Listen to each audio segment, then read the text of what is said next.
Hey Peyton, nice to see you again on this beautiful Sunday. This time with a quote by Kirill Northcote Parkinson from the Great Britain. He says, Work expands as to fill the time available for its completion. Work expands as to fill the time available for its completion. What do you think about this quote? Please share your ideas with us, man. Yeah, man, great to be back. Great quote. This is something that's, I think, kind of obvious to all of us that went to school. That was sort of right before the deadlines of these essays were when the essays happen to get done. Right before the test is when we happen to get around to studying for the test. Right before the project was due was when everything would come together and we'd finish it and get it done. And this is the nature of deadlines and the power of constraints as it relates to time boxing our work and what we want to get done. And so this is something that we can see kind of from experience. It's pretty common sense. It's not shocking to most of us that this kind of is the way that work tends to play out. When we have a deadline, we tend to get stuff done right before the deadline. And when the deadline goes out further, the project seems to take us longer up until the deadline or the constraints that we have. And so this is a tool that we can use to our advantage when we want to get a lot of stuff done, when we don't want to get the average amount of stuff done in life or in this specific circumstance or this specific phase that we're in, when we want to get a lot more done than would be the natural amount. This is something that we can use to our advantage. This can be a powerful concept and mental model to understand such that we can manifest all of the pieces that we want to do within the time that we want to accomplish it, especially if we do have constraints in the external world, time constraints, needing to get stuff done or built fast. This is something that we absolutely should understand and keep eyes wide open about. So there's a few different ways that this can happen in terms of long term versus short term, how we can leverage this, etc. I think that Elon Musk, I'm going to butcher this quote, but basically he says that when he wants to push people, he gives them a 10-year goal or asks them for a 10-year goal and then asks, how can you do this in 1 year? Or how can you do this in 6 months? And this sort of framework, this sort of pushing the envelope of how fast we can execute something totally determines the pace at which we can build things. And the pace at which we can build things is not just a sort of after the fact detail of building companies. It actually significantly impacts our probability of success, especially in the entrepreneurship realm, but also in many other aspects of our life. But in entrepreneurship or business, you have a time value of money. Interest is either working against you or compounding is working for you. And so if you take 5 years until the company can generate revenue, you're just burning cash the entire way there.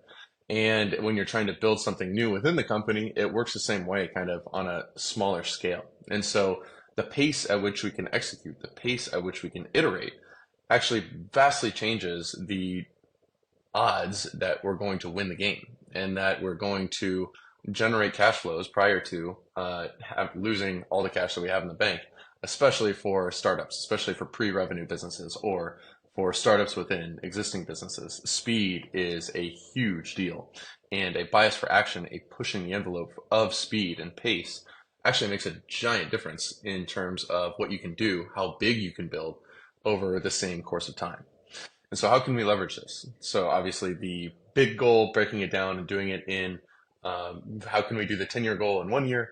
It's a constraint that gets you started, and it teaches you and trains you to use an 80-20 principle for a lot of what you do, or at least look at the suite of things before you, the suite of projects that are nested within one big project, and look at which one of these actually is totally going to be fine with an 80-20, and which one of these is so important or so the details are so important that I really have to go all the way. And so an example could be if I'm going to create a brand for this product line that I'm building, that I'm banking a lot on, I'm going to get all the way into the details. I'm going to generate a face, style, image, and voice of a business, and that is going to be really consequential to the results of this, then I'm probably going to take a step back, really think through the problem, think through what's going to be effective, spend all my time, take my time, and then go through and get something that is as close to perfect as I can muster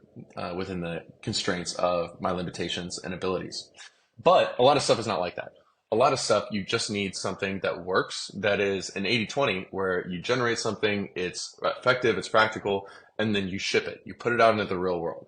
And by doing that, you try to do it in a fifth of the time that it would take to perfect this, but it's 80% as good. And then once it's in the real world, you can see how it actually does. The feedback of the real world is so much more valuable than just imagining in my head prior to sending this out into the daylight how I can perfect this thing that's never actually been used, that may not actually go the way that I'm envisioning, because I might not be thinking of all the factors that are going to be at play in determining whether or not this thing is effective, or what's the most important thing about this new process, this new piece, or this new communication, or whatever the case may be. And so this 80-20 principle really plays a strong, it's another piece of this puzzle and tool in terms of how we can execute at an accelerated pace. And tied in with that is an iterative philosophy to execution in building. And so really an effective way to create stuff in the world is, rather than just spending all my time in my basement for 5 years just making every little dot perfect how I'm imagining things are going to go in the real world, I'm going to get way further, way faster, and it'll be far more effective if I can let things evolve. So I create an 80-20, I put it on the real world, I get some daylight on it, I realize the things that work, the things that don't work, and then I adjust, I iterate, and I put it back into the real world, I get real world feedback, and I'm doing this at an accelerated pace so that I can end up with a better result much faster, because it's constantly getting feedback, it's constantly revising, and at the cost of some vulnerability, some putting stuff out there, some stubbing my toe, some failing, some putting stuff out there that doesn't work smooth the first time.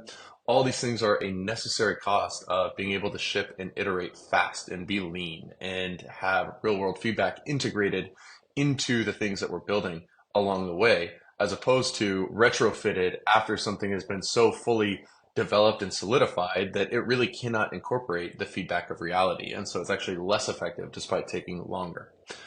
And the last thing that I would throw out there, just as one other tactic in order to leverage Parkinson's Law, it doesn't just exist on 10-year goals that we're constraining into 1-year goals. It actually can be leveraged pretty effectively in terms of creating a rhythm for execution on a weekly basis within companies.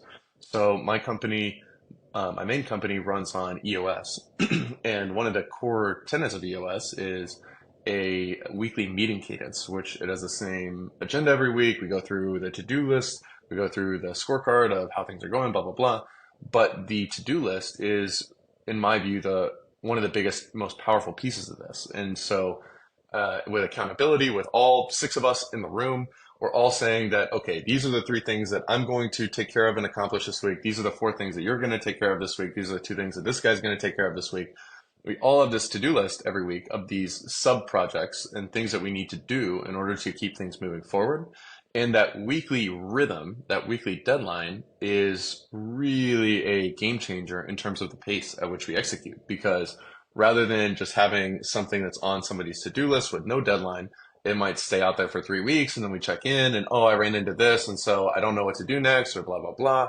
And without that constraint of that deadline, without that rhythm of execution, things can actually take 10 times as long in terms of calendar time, because we aren't forced with our feet to the fire to just get something in there, put it out there, put it into daylight, and then see if it works or see what's the issue with it. And then we can iterate from there. And so the rhythm of execution, the pace of execution with a weekly deadline is so useful within business, especially small businesses or early stage or growth businesses, in order to be able to leverage Parkinson's Law to our advantage, create these tiny, regular, cadenced rhythm of time constraints.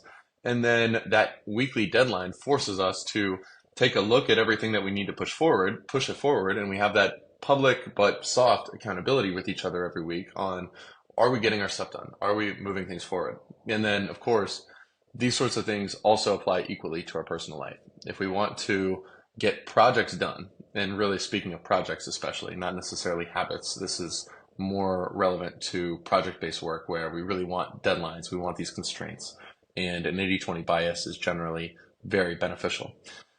Within our personal life too, we can give ourselves deadlines, and maybe we're a little softer, maybe we do it in a different style, maybe we pick our battles and only do it with specific things. But if something is important to us to build or do or accomplish within a time constraint, or if a time bias for speed is incredibly beneficial to a specific thing, we oftentimes will do ourselves a great service by boxing it in, by giving ourselves that constraint.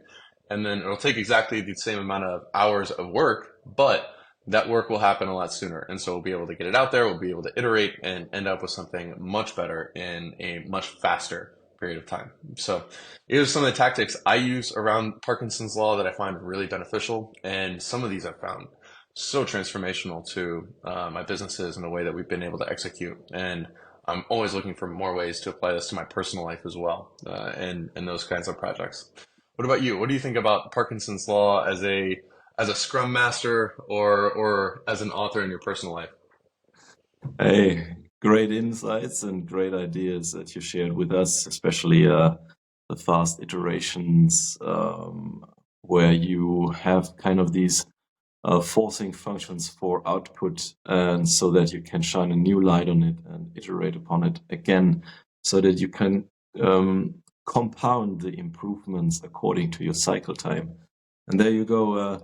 If you have a good rhythm, not too short but not too long, then your output will be equally of equal quality, and therefore the improvements you can make are also viable ones. So if you have a weekly rhythm, it's kind of perfect, because you have kind of this weekend, and the 7-day week is like also kind of an ancient device for society. Why not just live with society and iterate upon it? So work expands as to fill the time available for its completion. This holds true, as you said. In school, we experienced that, but it is not only in our personal life in school, but also like societal or company structural insight. Because if you have like a company and you don't set deadlines, then no work or output will ever be produced, because the seeming complexity of the task expands with the time available for it, and shrinks as well with the deadline approaching. The same happened to me the day before yesterday, or yesterday, I don't know anymore, because I worked up until 2 a.m. at nighttime. 6 minutes before the deadline approached, I finalized my cover and the writing of the translation and the exchange of the pictures of the book for the American market. You can buy it here. It's Preserving Your Life Story, and you can order it soon. I just thought, okay, I needed this deadline because it is a commitment I had to make. And in kind of this sense, it's like a pre-commitment device if you set a deadline and have a penalty attached to it in some ways, or even a reward attached to it, which is intrinsically. And on Kindle Direct Publisher, it's the penalty is you will never be able to schedule again for 1 year. And this has some consequences, but yeah, it's seemingly consequential, but in effect it is not really consequential. But at least there's some the opposite of a benefit attached to it. It's like Odysseus, who sailed across the sea and asked his men to put earwax into their ears so they would not hear the calls of the sirens, but he himself wanted to hear the beauty of their songs. So he asked his men to tie him to the mast so that he could hear them, but under no circumstance they should listen to him, what he says, or his orders, or untie him at any price. So he put in place this pre-commitment device to really not be misled or misguided by external circumstances. The amount of focus you can manage to bring up increases so much with the deadline approaching. So not only the focus, but also your prioritization skills will improve, because you will instantly think about the Pareto principle, where you say, okay, 20% of your input will produce 80% of the outcome.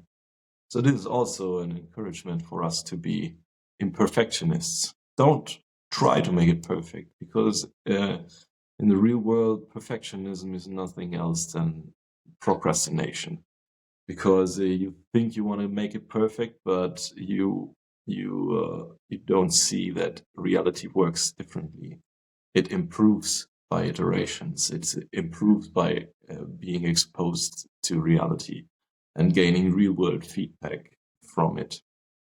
Like nature does it. There's this biomimetic way to look at it, because if you look at a predator and her prey, you see the prey gives the predator a deadline, because the prey moves away as soon as the predator is uncovered. And therefore the predator has to run towards the goal, and therefore the predator brings up so much more energy than just when the lion relaxes all day long. But when the lion sees like a gazelle, and the gazelle doesn't see him, but then is aware of the lion, gazelle runs away, and the deadline approaches of the prey being not being catched. And therefore this is so aligned with what we see in nature as well. And as well, you running entrepreneurial operating system in your company, and in our software team, we run Scrum, which is in a sense pretty similar, because it moves in iteration cycles. There's a weekly reflection part. There's a reprioritization according to the new insights you have, and setting new goals you put on your scorecard, for example. Therefore, time boxing is one of the tools very aligned with the Parkinson principle and the Pareto principle. If you have a team exercise where you want to come up with novel ideas, first let them write it down, but give them a time box of 3 minutes, because it forces them to clarify their thinking in like a very short amount of time, and then pass it around and then make it transparent again. So time box stuff, break it down, divide and conquer. So if you have small time boxes and small outputs, you can iterate much faster, and the improvement compounds as well. So this is a great idea, and a thing we can use in our toolkit to just set a deadline to be just in time. Do you have any concluding thoughts, Peyton? Yeah, man, great thoughts, great reminders for me. I think that it's one of those many things where certain aspects of my life, I'm applying this very well. And then certain aspects of my life, I'm seeing that, oh, nothing's gotten done in 6 months, or I'm always behind on this or that. And so one of those things where there's more ways to apply this. Once we get used to putting into practice over here, now we can look at this other area where we're struggling to execute at the pace that we like, and we can implement certain tactics over there. So that's my intention for this week. Kind of look at where I'm not doing this, where I probably should be, and figure out how to integrate it a little bit more. And yeah, I appreciate your thoughts. Great talking to you about this. Very practical stuff, and looking forward to the next one, my friend. Yeah, man. Have a great day and have a great week. May we be intentional with our time and always set a deadline for the important stuff, so that we can prioritize and really iterate upon the things that come out of our efforts. Thank you, man. No See you doubt. soon. Have a great week, my friend. I will see you next time.